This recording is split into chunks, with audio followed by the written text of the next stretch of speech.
Madam President, you don't need to be an economist to know that something went terribly wrong over the last 4 years. Just ask any family paying their utility bills, buying appliances, or filling up their car with gas at the pump.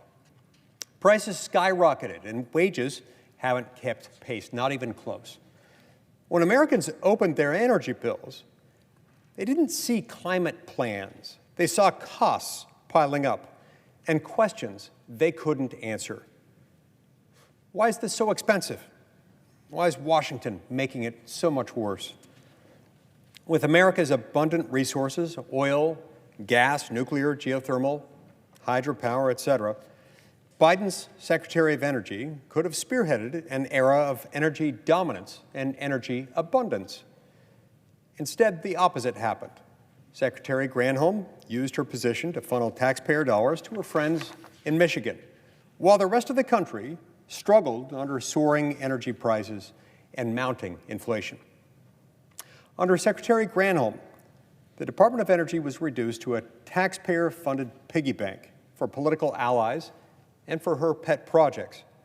Rather than unleashing American energy, the DOE greenlit almost $23 billion in last-minute loan guarantees, with nearly 70% flowing to Granholm's home state of Michigan. Talk about suspicious math. Madam President, the Department of Energy is a powerhouse that can help make or break our economy, our national security, and our ability to lead on the world stage. Yet, under the Biden administration, the DOE mismanaged federal loan guarantees, rubber-stamped regulations that raised consumer prices, and did very little to support the development of critical infrastructure that we need. The former administration's so-called clean energy policies became a subsidy machine for well-connected corporations, companies that pocketed billions while everyday Americans paid more for gas, electricity, appliances, and groceries. Now, the Biden administration drained the Strategic Petroleum Reserve to its lowest level in decades. This was an unfortunate move. They weaponized environmental regulations to block the development of critical pipelines, making it nearly impossible to transport energy across the country. And they made us more reliant on foreign energy resources, putting American security in the hands of OPEC and other adversarial nations. That's all about to change. It's all about to change under soon-to-be Secretary Chris Wright. Chris Wright understands that affordable, abundant energy is imperative to our national security. It's what allows families to heat their homes in the winter without going broke. It's what enables businesses to grow, hire, and compete globally. And it's what keeps America secure, independent, and free from the whims of foreign suppliers. At his confirmation hearing, Mr. Wright commented on a lot of this and made commitments to reining in waste, fraud, and abuse, especially at the Loan Programs Office, which Granholm used to dole out loan commitments at a pace exponentially faster than what we've seen in years past. This kind of reckless spending didn't lead to breakthroughs in efficiency or in cost savings to consumers, no. Instead, it drove up the national debt and lined the pockets of the well-connected.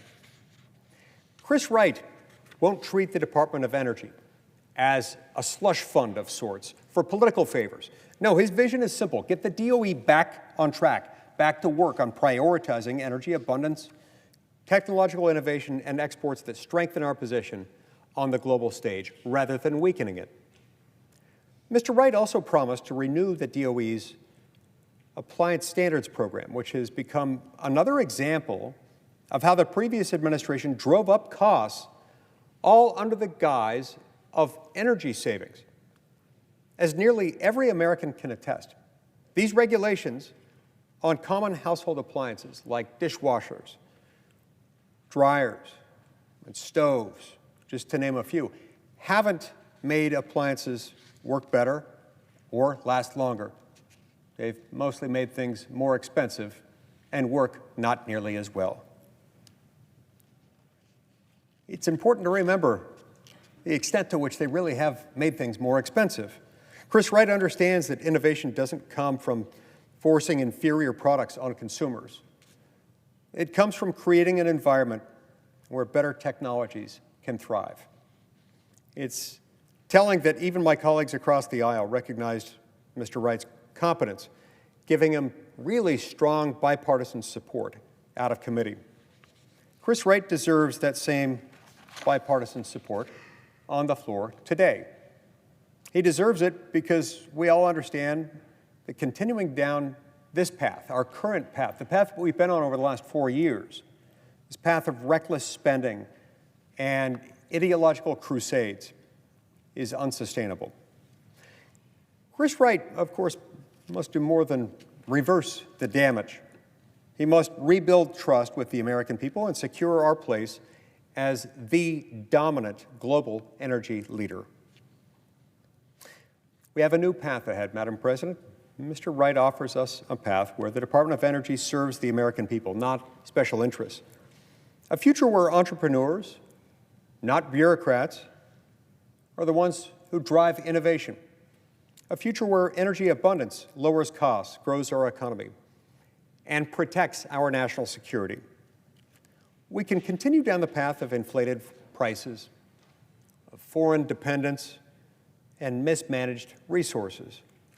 Or we can choose a better path. We can make a clean break.